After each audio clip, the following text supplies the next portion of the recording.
Nikki. Hey, Selena. And hello, everyone. Welcome to Sweet Tea and TV. Hey, y'all. Welcome. Mm-hmm. Welcome. Oh, that's so nice. Come on in. Sit down a spell. Oh. Just gonna keep going. It I don't sounds know. like sweet tea or something. So today I thought we would just start with something super random and super cute. Unfortunately. I love random and cute. Well, Uh-oh. this is super random. I want to introduce you to Did you get a dog? the world's... Did you get a cat? Yep, and it's on my laptop. Did you get a hamster? I want to introduce you to the world's smallest reptile, first reported last year in 2021. I'm going to show Nikki. It's a show and tell. We'll see how I can drop it in on social media. Oh, goodness gracious. I'm so old, I need to pull it closer. Well, yeah. So this reptile... That's crazy. Is that full grown? I think so. Oh. It is on the tip of a person's finger. And it is the cutest little thing. I think it's a chameleon. I was going to say, it looks like a chameleon. Let me navigate back to my notes. So it is a tiny chameleon discovered in northern Madagascar and measuring just 28.9 millimeters, or again, basically less than the size of your fingertip. Oh my goodness. And it's so funny because, like, kind of terrifying. Even though it's so tiny, like, it's still, like, fully formed. It looks like a chameleon. It's just got shrunk down. Just, yeah. Honey, I Shrunk the Chameleon. You might be onto something. I don't know. I don't know. So the article I found also notes, and I'm just the messenger, that the genitalia of the males measures almost 20% of its body. So according to them, not everything is small. I didn't say it. They said it. I'm just reporting the news. I can't with you. I'm just reporting the news. I can't. I've also got one random trivia question to get you warmed up. That wasn't warm up enough? Do you know what the dot over the lowercase I or J is known as? Oh. You might actually know. I will know when you say it. I won't be able to tell you. I don't know, but I'm going to incorporate this. I may have heard it in the past. Is it a penis? It's you. So I feel like that's why it's coming up. No, it's a tittle. Okay. Not so far removed. I mean, definitely far removed, but so it is thought that the phrase "to a T" is actually derived from the phrase "to a tittle," a phrase that was used in the same sense dating back to the early 17th century. And excuse me, Nikki Mays, I was not even trying to be dirty with that. I think the word tittle is kind of cute. You know, in Spanish, the mark Tilde. is a tilde. I wonder if it's like related. Samesies? Maybe. But I really would like to start including the phrase "to a tittle." Please do. You know? Just not at work. So let's get into this episode, "To a Tittle." To a tittle. This episode is called "The Last Humorously Dressed Bellboy in America." I have to say it so slowly. Humorously is hard for me to say. Yeah, that's fair. Suzanne discovers Reggie Mac Dawson, the accountant who absconded with her life savings, is back in Atlanta, working as a bellboy and a pianist. He explains the convoluted story of how and why he left the country and what happened to Suzanne's money. He used it to buy a circus. There's the episode. Air date May 15th, 1989. We're calling this one Return of the Mac, written by LBT and directed by David Traynor. I feel, Selena, just by some things you've said in passing, that maybe you have some strong opinions about this episode. Well, okay, I think this will probably tell you that my first general reaction is that this entire episode is a stray observation. Yes. So, yeah. I So don't know. my first general reaction is that this entire episode. Wait, are you about to tell me if you liked it or not? Yes. Okay, don't. Okay. All right, because I'm curious if we've reached expert level knowing of when one of us will love or pass on an episode. Uh-huh. So I'd like to take a guess. I'm going to write it on a slip of paper, whether you loved it or hated it. Okay. Okay. And then I'm going to pass it to you. And then with my guess, Nikki, did you love this one or did you pass on it? And I'm going to go ahead and write it so you know that I'm not trying to steal your answer. It's on this side. It's on the other side. Okay, so do I read this? I missed your game. I'm guessing whether or not and you do I read loved this it. out loud? You can. Oh, Yeah. she says yes, heart. Or if you read the other side, it's notes about shacking up. Previous segment. You asking me to shack up with you, Selena? Yes or no? That is, check one. That is what the full context of that. Well, can I guess mine for you? Sure. Well, I gotta have a piece of paper. We gotta carry on. Gonna have to have the same piece of paper. We've got to carry on the facade. So I'm guessing that Nikki loves it, and Nikki's about to guess whether or not I loved it or whether I pass on it. Oops, I think I spelled that wrong. It's okay. I just wiped my eyebrow off. Hatred and disdain. Yes. Okay. All right. So you go first. Was I right or wrong? I thought this episode was delightful. It was so silly and ridiculous. I loved Reggie Mac Dawson. I loved how random it was. The other women found him, his whole setup. It was delightful to me. Was I right about you? Yep. Hatred and disdain. Yep. Oh. I think it's a series low for me. Oh, no. A series low. Oh, man. I thought it was delightful. So I think this sort of is going to play into the point you're making right now. But, you've actually talked about this before, that it's nice to have some level of absurdity. Yeah. It's literally what's written down. So almost like a sense of escapism, right? Yes. But to me, this one it just felt absurd, and I was really ready for it to be over. Oh, I'm sorry. I so felt bad, sorry. but I just feel like I have to be bad. honest, Yeah, no, don't feel bad. I got to say my truth. You're allowed to not like things. So, yeah, I think it was largely because of the character of Reggie Mac Dawson. I loved him. I didn't enjoy him. What? So you loved him, and that was Can actually I going to ask be you my a question question about him? Yeah. Is he a legitimate accountant or just a liar? What wasn't clear to me from the storyline is whether he was truly living off of her money, because he was in all these exotic places, but he was simultaneously working these very blue-collar jobs to try to, I guess, make ends meet. So is he a real accountant? Or is he just... I think you and I have different reads on the character. Okay. I think he is a con artist. So I think he takes these little jobs because he can't even go get like a formal job anymore because he's a con artist, and the police are looking for him. I see. Yeah. Okay. So I don't think like so yeah, I do. I mean, I do think that he is like, does he, whatever license or whatever you have to be an accountant? Yeah, I think he probably had it at some point in time. But I think he sort of explains it there. It's like, is he a reliable narrator? I think is at play. Mm-hmm. And so it sounds like at some point, like the flip just switched. Nope, the switch flipped. Then the switch flipped, and then like he just like he couldn't get enough of, like, he liked having the extra money and doing the extra things and getting a taste of the finer life, or whatever his whole backstory was about how he got involved in gambling or something, right. I think. So yeah, maybe he started out as legitimate. Yeah, and then but like everything he said just sounded like he was just a big liar. So I would, if you wanted, he did love Suzanne.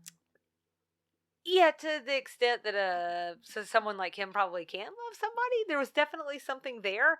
But so have you ever met someone, I can't decide if this sounds like me or not, but maybe I can't stand myself. I don't know. But have you ever met someone and they talk and talk and talk at you, and at the end you have no idea what they said, but like, you don't want to do that again? Mm-hmm. Yeah, that's how I felt about Reggie Mac Dawson.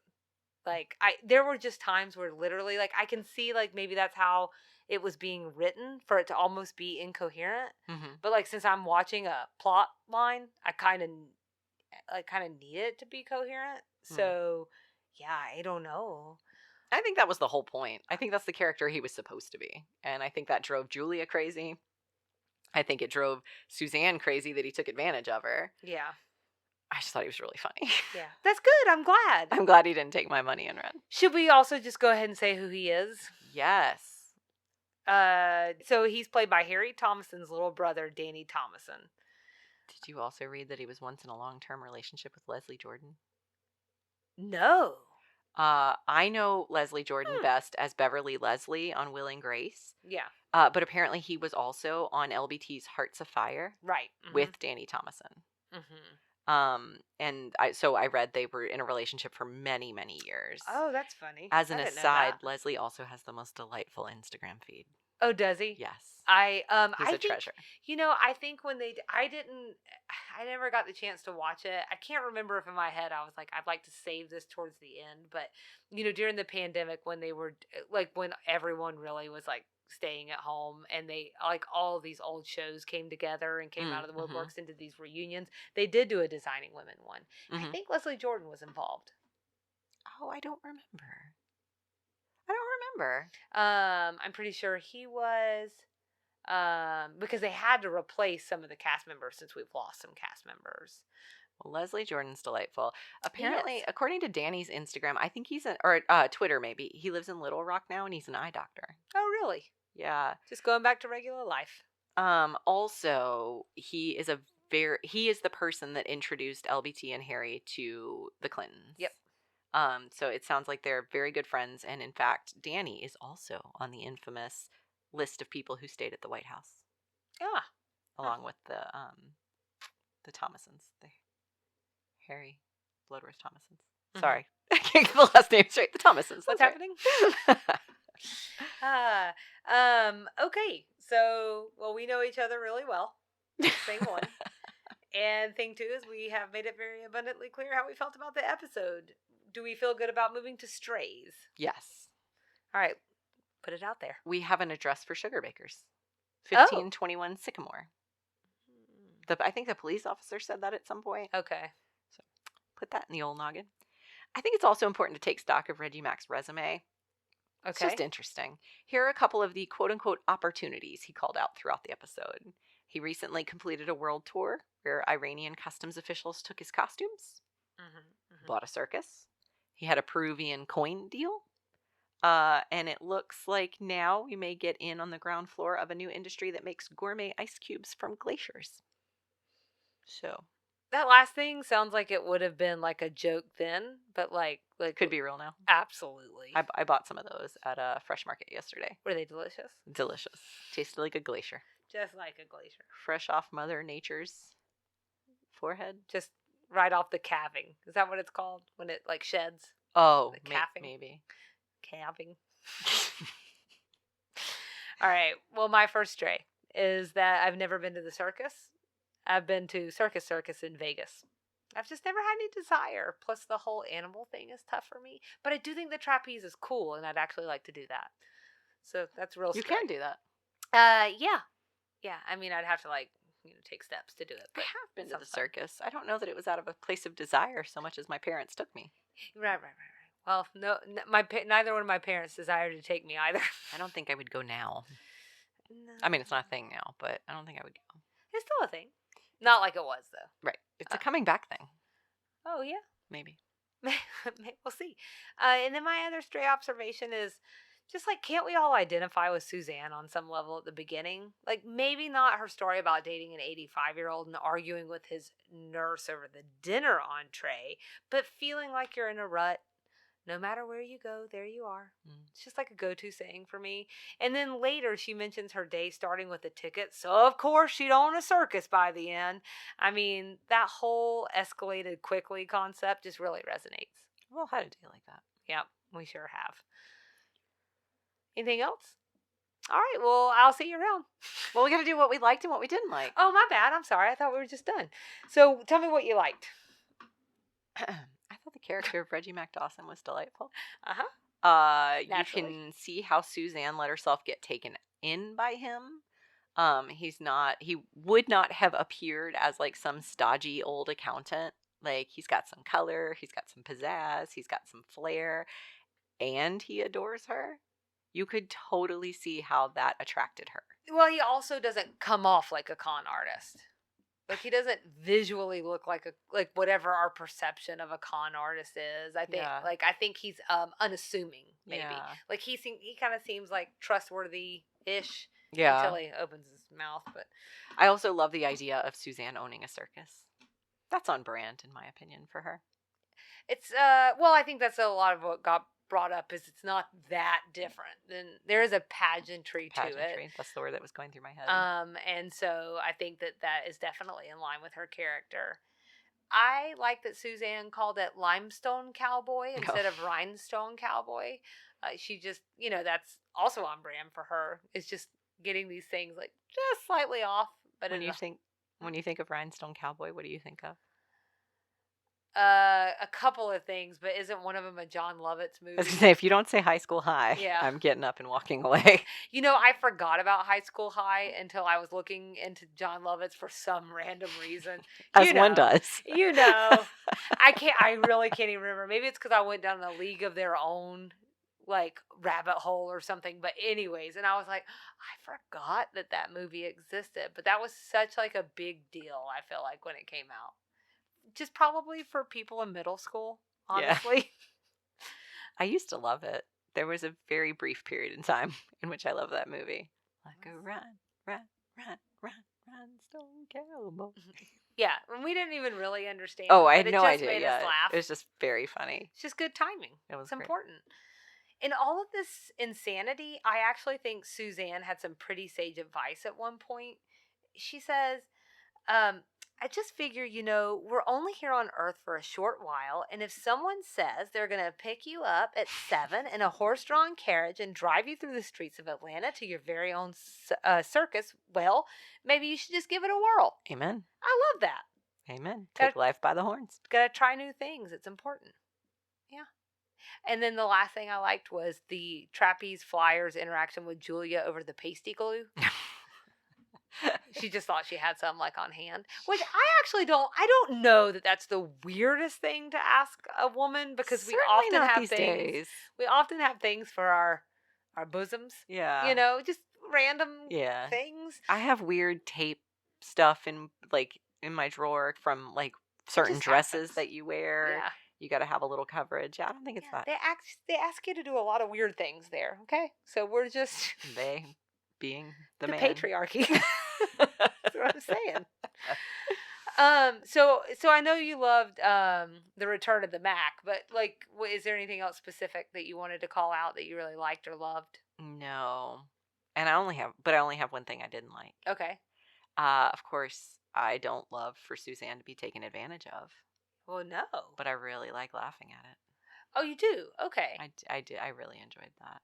Yeah. She's been on the skids for a while, and this episode didn't take anything else away from her, so I felt okay about it.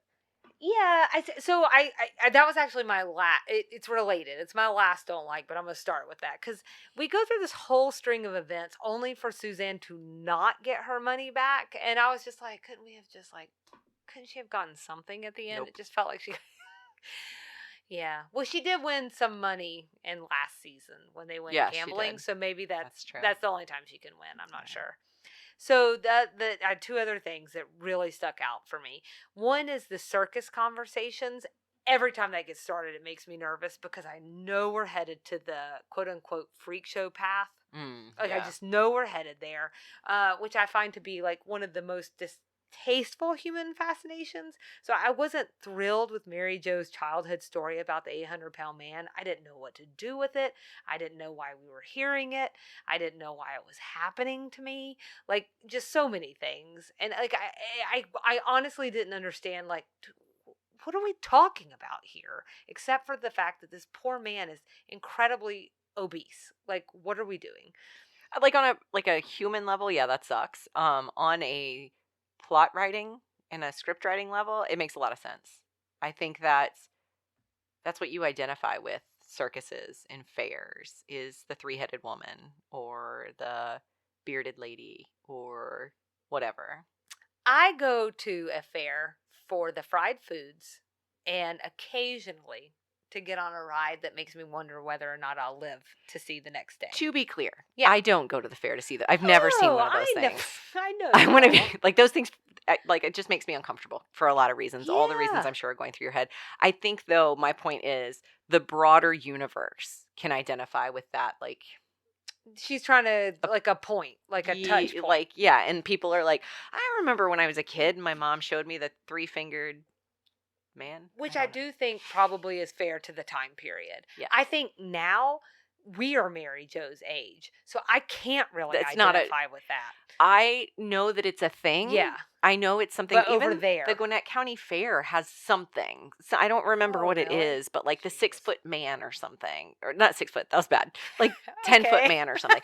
There's something that was, and I haven't been at the fair in a few years, but there was Yeah. something, and it's this concept. In my mind, what I identify it with is a person that's being exploited for a physical feature, and they're hidden away in a room as if it's some sort of spectacle you need to go see, and it just freaks me out. I'm never going to go see that. So I know it. I get the reference, and from a story writer perspective, I know why she put it there. From a human perspective, it sucks. Yeah, and we should just move away from it's that. It's dusty, right? It is. So it didn't feel good. Yeah. This episode also really gave me whiplash. It felt a little all over the place to me. I've talked a lot about. Yes, it did, and I loved it. I've talked a lot about pacing this season, like Yeah. a lot, because it's just something that really stands out to me. And for me, the pacing in this one wasn't right for me. You know, we spent all this time at the beginning of the episode dining out on the eccentricity that is, whatever his name is, Reggie Mac Dawson.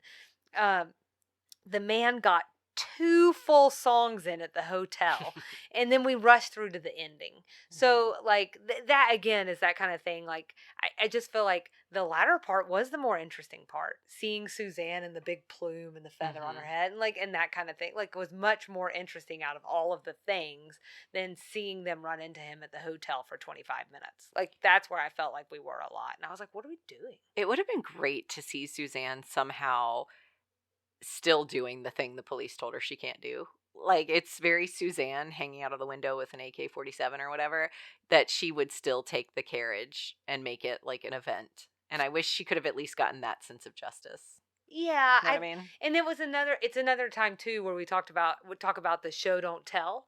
And sometimes the tell don't show is great. Right. It's been used really well in this series. Yeah. But then there are other times where I'm like, dang, but I want to see Anthony and Bernice at the dance contest. I want to see Suzanne in the streets of Atlanta. I see how that would have been complicated, especially since they're in LA. I'm just saying, like, those are the things where I'm like, oh, that just feels like a loss. Yeah, it really does. That's true. You want to rate this sucker? I do. All right. My rating scale is Wretched Macmen. Mm-hmm. Giving it a 5 out of 5. This episode was just a darn delight. It's ridiculous in all the best ways. I love the camp and the charisma of Reggie Mac. I loved learning more about this person who was able to take advantage of Suzanne and see why he was able to take advantage of her. And I think it's really because he adored her. It was that she likes to be adored, and that is her undoing. And hopefully she will grow from this. And then the circus was just absurd and ridiculous and wonderful. Well, that was very poetic.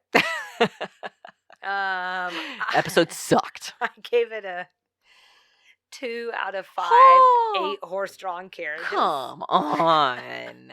Come on. You gotta keep it spicy, Nikki. You are bringing the spice. It's just not my favorite. I will say I'm very grateful that this isn't the last episode. I would have been so upset if this was the episode that we went out on. I get that. I'll give you that. Yeah. This would be a better, like, early season episode maybe, or like mid-season episode. Yeah. I mean, silliness. It felt like filler. Yeah. Which is fine. We're going to get a lot of fillers. Again, it's 22. I think one of the seasons is like 24 episodes. Yikes. So, yay. So who won the episode for you? Who buttered our biscuits? Mary Jo. Oh, okay. The way she took charge of the circus people's sleeping arrangements. Okay. Clipboards and all. Yeah. I adore a well-organized queen, and she brought that to me. Adore it. Adore it. Technically, I think it has to be Reggie Mac Dawson because he gets away. Yeah, he keeps getting away with all the crimes. He absconds again. But I refuse to say that little weasel buttered my biscuits. So, I'm giving it to Suzanne. He burned your biscuit. He burned them. That girl needs a win. Plus, I thought that she exhibited very admirable qualities in this one. I think she is a cynic, but she wants to try to be a believer, and she was trying to get out of her comfort zone, and I can appreciate that. I also found her to be very charming. Again, much like I was saying in the last episode, she's really winning me over in the back half of season 3. All right. Who lost the episode? Who served us lumpy gravy? The police at the end. I needed to see that circus entrance through, and Yeah. I'm really sad we never got it. And then, of course, Reggie Mac Dawson. But the policeman. Technically, it should be Suzanne. She really went through the ringer in this one, and in the end, she still didn't get her money back. But I'm giving it to Reggie Mac Dawson because I definitely consider him a pot of lumpy gravy. And I think that he was supposed to be some version of charming. I never said he was charming. I'll stop there. I never said he was charming. I said he had charisma. Charisma. The other CH. The other CH. Okay. Camp and charisma. How about 80s things? I mean, maybe the circus. That's it. I had bad checks. Oh, yeah. And then a lot of checks lately. Lots of checks. Sound of the times. So we should have a category for that. I'm kidding. Southern things. We had an Athens, Georgia reference, which is where the circus was coming from. And Reggie Mac just had a bunch of what in the Sam Hill? My word. Things like that. Yeah. They were all very Southern. You? Franklin, Tennessee, where Mary Jo is from. And then she also references the Big Star Superette. But that, putting 2 and 2 together, it sounds like this could have been a real store in Tennessee. There's more, but I got tired looking that one up. Same. Yeah. There was this whole thing about how there's another one, but this is a franchise, blah, blah, blah, blah, blah. Apparently there was the other one, not this one, was in Georgia at some point, but I don't remember it. I don't know. So there you go. That's why you get tired. I got tired. Yep. References we need to talk about? I mean, I don't know that we need to talk about it, but Mamie Eisenhower was mentioned, and I was like, who's Mamie Eisenhower? She was the first lady. I assumed she was related to Dwight Eisenhower. I didn't process. I mean, I was getting to the point that maybe she was his wife. I've literally never heard that woman's name before. But she was the first lady from 1953 to 1961. And what does that tell you? Patriarchy, but, right? Yeah. Also, I have to read you this exact sentence. I think it's very important that you hear this. Can I also say, though, patriarchy, but also because of the patriarchy, that was the role the first lady played for a really long time. It wasn't probably until the late 80s that we had a very vivacious first lady, other than Jackie Kennedy. Yeah. I would also Roosevelt. That's true. Because we talked about her. Yeah, she's a cool lady. But I do it definitely. They get kind of throw some parties, and it really took put a up lot. a Christmas tree. Yeah, which I would like to put up a Christmas tree. Sounds nice. Yeah. So my sentence, though, along with Mamie Eisenhower, says First Lady and wife of President Eisenhower. I figured, but wasn't 100% sure she wasn't another relative. Yeah, so, right. I thought maybe it was a daughter situation because we covered a daughter at some point. Yeah, Reagan's. Right. Mm-hmm. Yeah. Well, also, Mamie, her real name is Mary, and I think I would have gone with Mary. Just gonna throw that out here, Also, the Philip Morris boy. Yep. Got that one too. Did you know what that was without looking into it, or I'm sorry, who? I know what Philip Morris is. Yeah. So I had pictured something. Together. Yeah, but I didn't actually know. Yeah, I didn't know that we were talking. I didn't know that this guy kind of gets discovered and then winds up working his way into these ad campaigns, and he made good money. I looked it up. I think his annual salary for these ads would be about $1 million a year today. So he was a bellboy at the New Yorker Hotel who, like Selena said, in 1933 was discovered. Fully grown, he was less than 4 feet tall and had a very distinctive voice. This ad executive discovered him. He ended up becoming a spokesperson, most notably for Philip Morris cigarettes, a role for which he served for over 40 years. It's crazy. It's also, what a time.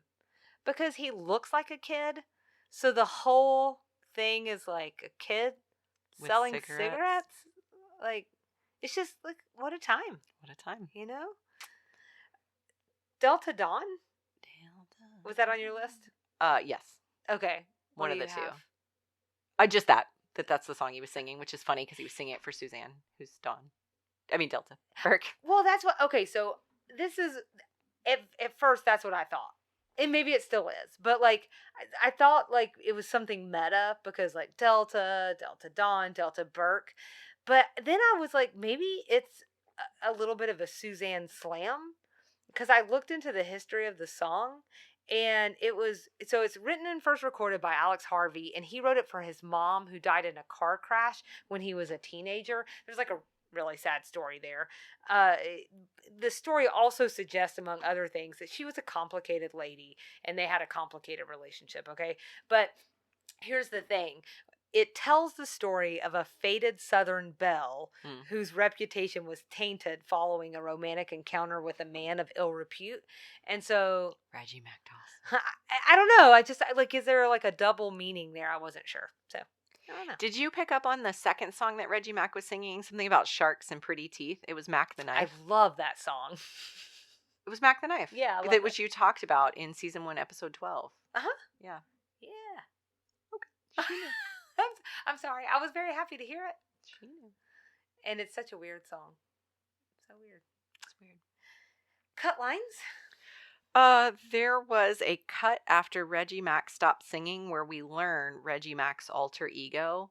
So the server comes up and asks the ladies, this is in the hotel when he's singing, may I take your order? 4 club sodas, please. Oh, I'd like a little umbrella in mine. Can you tell me how long that gentleman playing the piano has been working here? I don't know. He was here when I started. And when was that? This morning. But I'm quitting as soon as my husband picks me up at 5. I mean, I want to work, but not bad enough to listen to this. What's his name? Bobby Bojangles. So I think maybe later they mention that he's Mr. Bojangles or something, and that's where that comes from.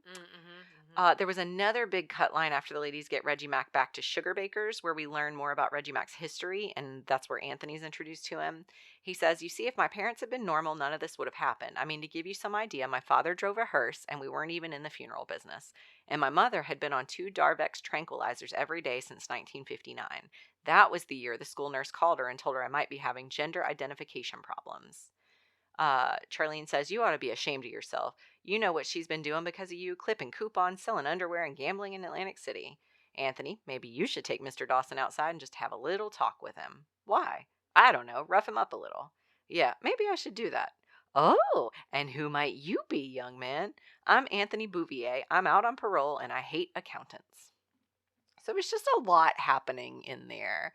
A lot. I feel like there's some character development that possibly, if you were inclined to believe Reggie Mac's story, might have made you sort of understand his backstory a little bit and understand that maybe he's had some trauma. Yeah, I don't know. She's glaring at me through squinted eyes. I just thought the story was weird. I don't know. Well, do with it what you will. And it sounded more like it was, I don't know. It didn't even sound like, I don't know. It sounded like it was coming from someone else putting their opinions in his mouth or something. I don't know. It was just weird. I'll stop there. That poor man. Next episode, episode 22, Julia drives over the First Amendment. We'd love everyone to follow along with us and engage. Instagram and Facebook at SweetTeaandTV. Email sweetteatvpod@gmail.com. Our website is www.sweetteatv.com. You can support the show lots of ways. Tell your family and friends about us. Rate and or review the podcast. And if you're so inclined, go to the Support Us page on our website to learn more. And hang tight for an extra sugar where we're going to talk about crazy ordinances and laws still on the books here in the South. You know what that means. What does it mean, Selena? We'll see you around the bend. Bye.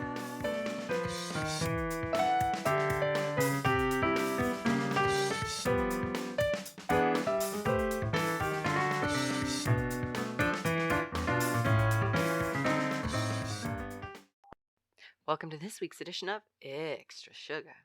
In this week's episode, we met possibly the greatest con artist of all time, the infamous Reggie Mac Dawson, who's had more than a few run-ins with the law. And in this episode, poor Suzanne had a couple run-ins with the law herself, building on her assault rifle unlicensed pig charges from a few episodes ago. So I feel like our minds were working overtime on legal issues, which led us to this extra sugar, which is going to be A.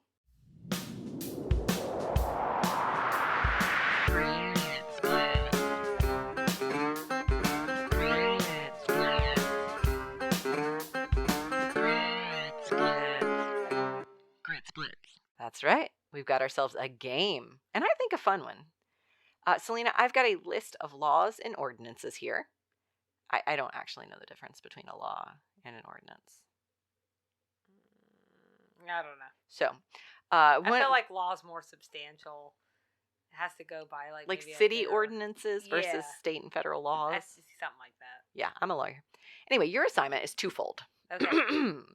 You have to decide if it's real, and if it is, which state it applies to. Okay. Insert all the excitement. Woo! So let me just go ahead and put here, it's not really a true, like, I didn't come up with stakes because I feel like twofold on something like this is not really going to be a competition you can win necessarily. Mm-hmm. But if you get to the end and you feel like you did really well and that I owe you some kind of treat, maybe we can negotiate. Okay. I have to tell you that unlike a statute or state law, an ordinance is a local law that is passed by municipal governing authorities, such as a city council or a county board of commissioners. All to say that I think that we're right. Like one's we're lawyers. Uber local. Yeah. Yeah. JDs. Is that what it is? I don't know. Oh, yeah. Awesome. It is. Wonderful. So let's get into it. Law number 1. You must always pay a parking meter when you tie up an elephant. Now, Selena, is this first law fake or real? And if real, which state?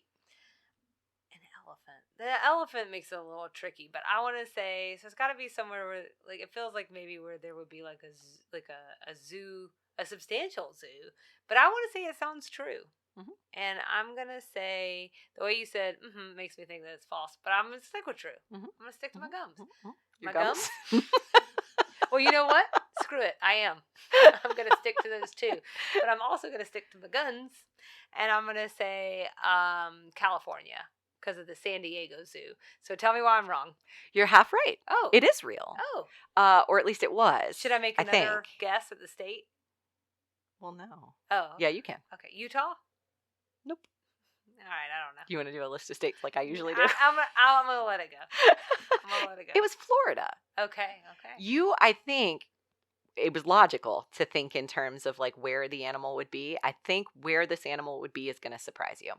So I'm always a little skeptical on things like this because laws come and go over the years. And I think sometimes like articles compile these things, but they don't do the legwork to determine if they're really real or not. So I dug a little deeper. By real, do you mean enforced or just like real at all? That exist on the books at all. Oh, and then I think that the enforcement is an important wrinkle. And so I think I mentioned that a couple of times throughout here. But I just want to know, are they real at all? Because I think sometimes these things are sort of made up or they were laws in 1943 and fell off the books in the 60s or whatever. Right. So I dug a little deeper than the original source material on this one. And I found a My 13 article, which looks like a Florida news source.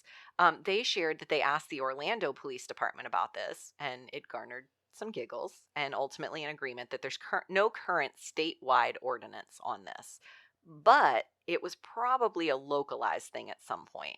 They said it could have had its origins in western Florida, Sarasota specifically, as a result of all things, given this week's episode, Ringling Brothers Circus. Apparently, John Ringling moved the company's winter work to Sarasota in the late 1920s, where he'd purchased St. Armand's Key and had used his elephants to help build the causeway to the key. I guess they needed a law to keep his elephants in line.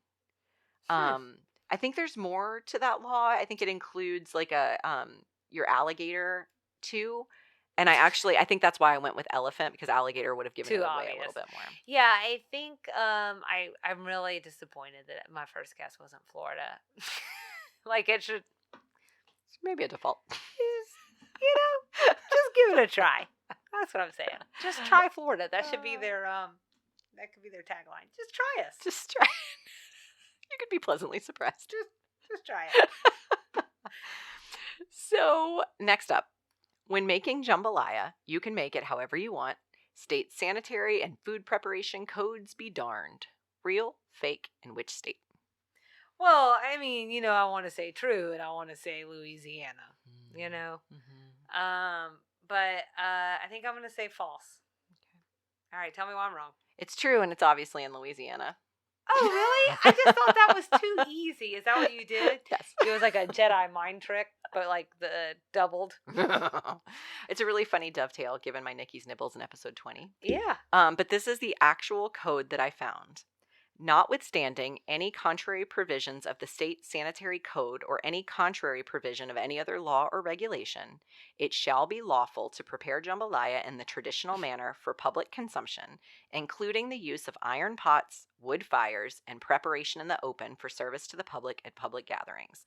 This section shall not be construed to allow the sale or distribution of any unwholesome food. So make it how you want, so long as it doesn't kill nobody. I like it. They take it seriously, and I appreciate that. They do. I Yeah. like hewing closely to tradition. Yeah. Law number 3. It is illegal to transport skunks across state lines. Well, I think it should be. Real, fake? If real, which state? Yeah, I mean, that's my opinion. I think that we should make that illegal. And, like, maybe don't transport them? What are you doing?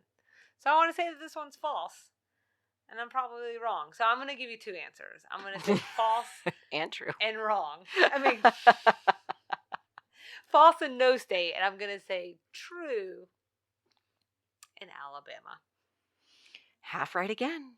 It's totally Tennessee true. Okay. According to a University of Tennessee Daily Beacon article I found, Code 70-4-208 was enacted by lawmakers in Tennessee in a bid to prevent the spread of rabies. The code completely forbids the importation and sale of live skunks. Anyone who fails to follow this law will face a Class C misdemeanor. But who was buying skunks? You know, I wish I could answer that question for you, and I think given a couple seconds with Google, I probably can. I think it was a problem. I mean, it sounds like a problem. Rabies, I think, became a significant problem, and this was like one of the creative solutions to it. Yeah. Law number 4. Lawmakers cannot be duelers. That is, if you've ever taken part in a duel, you cannot run for office later. Real? Fake? Which state? Gosh, that's awfully specific. That feels old. Like duels. That's so 18th century. Oh man. I think it's probably false. But that's not fun because then I don't get to guess an area. And so I'm going to say true. And then I'm going to say, like, that sounds so old that we'd have to be talking, like, original colonies. I'm going to take it back that far. Because, like, we weren't dueling, like, in 2015. Fist fighting, maybe, but not dueling. So I'm going to say, yeah, true, Maryland. Good guess. False. It is true. Okay. But it's Tennessee again. Oh, you Tennesseans. It's part of Article 9 of their state constitution, which outlines disqualifications for those seeking to run for office. In its entirety, it says, any person who shall, after the adoption of this constitution, fight in a duel or knowingly be the bearer of a challenge to fight a duel, or send or accept a challenge for that purpose, or be an aider or abettor in fighting a duel, shall be deprived of the right to hold any office of honor or profit in the state, and shall be punished otherwise in any such manner the legislature may prescribe. Or have hair or right. eyes. Right. Law number 5. One southern state has a swear jar where you have to put $1 for every curse word you utter in public. Real, fake, which state? Gosh, that could really go either way, like the rest of these. I guess that's southern. I think fun again is more true, more fun. Wait, true. What are the words I'm saying She's right falling now? apart, guys. Yeah, I think true is a more fun game. So it's southern state. I'm gonna go true, and I'm gonna say Mississippi. Final answer? Sure. So this one's kind of a trick question. There's no actual swear jar, but you really can be fined $1 for every swear word that you utter in public in West Virginia. It's part of West Virginia Code 61-8-15, profane swearing and drunkenness, and it states, if any person arrived at the age of discretion profanely curse or swear or get drunk in public, he shall be fined by a justice $1 for every offense. All right. Ready for the last one? I think so, yeah. Number 6. 2-for-1 beers are illegal. Real, fake, which state? I want to say true. And I want to say like a because happy hour was illegal here for a long time. Oh, I didn't know that. I need to be careful on these terms, but it wasn't allowed for a long time. Like the type of specials you could offer, probably. Yeah, and you had to call it. Like, people found ways Right. around it, of course, Right. but you couldn't call it happy hour. Okay, let's see. For some reason, I'm wanting to think of like a state like wherever Budweiser is headquartered or something, you know. So, and I'm like thinking like, would your research have been led by looking closely at southern states, or would you really have just been running out of ordinances to highlight that you could find? It's a real question, unanswerable until you tell me later. So I'm going to say true, and I'm going to say Colorado with the Rocky Mountains. Good guess. It's wrong. Let me say, my research did not run out of laws and ordinances. I had plenty more to do, but I just felt like it was getting a little long. Yeah. But this one is very true, and it is a home state law. In Columbus, Georgia, setting one price for 2 beers is a law that was created to protect a local craft beer company that opened up after Prohibition. They needed to be able to be competitive with larger brewers, so a law was set to prohibit selling less than cost beers. So you were kind of on the right track about like a place with a large brewing company, because it's sort of the big guy versus the little guy. Yeah, it's interesting because I feel like maybe I had heard something similar, like, and maybe that had like somehow affected like bars around Georgia Southern or something. Anyways, maybe, yeah. So lots of ways to run afoul of the law in the South. But if it makes you feel any better, I think you're safe to trust that the restaurants you're eating at know the laws that apply to them. Maybe just do a little research before you take in or take out into public any wildlife. And I think you'll be okay. It's not that hard. Sure. Not that complicated. So that has been this week's Extra Lawful, Extra Sugar.